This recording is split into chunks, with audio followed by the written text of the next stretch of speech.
Mastering homophones, double trouble. Hello, English language explorers.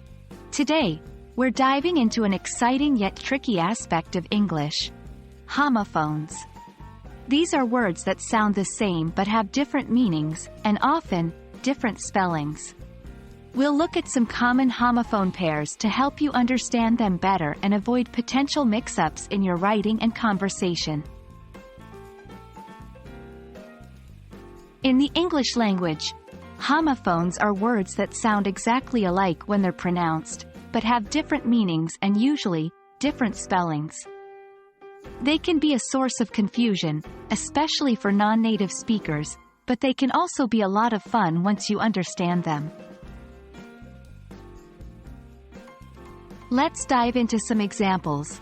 Remember, context is key when dealing with homophones. The meaning of the word depends on how it is used in a sentence.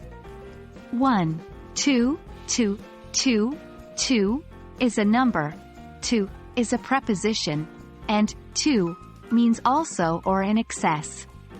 2. Buy, buy, buy, buy is a short form of goodbye.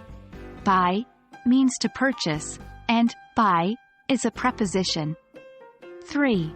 There is possessive.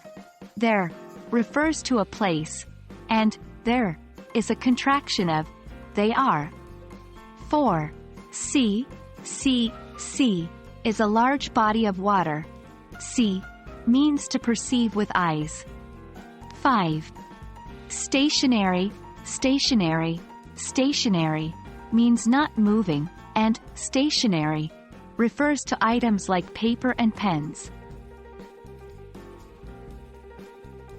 Now, let's put those homophones into practice.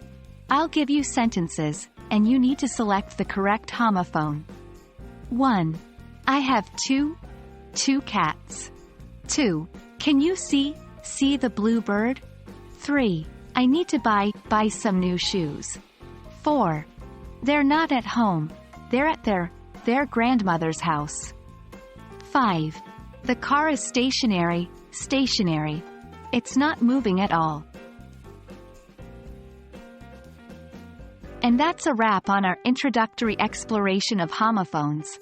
Remember, practice makes perfect. So don't forget to use these words in sentences to solidify your understanding. We hope this video has been helpful, and we look forward to guiding you further on your English language journey. Until next time, happy learning!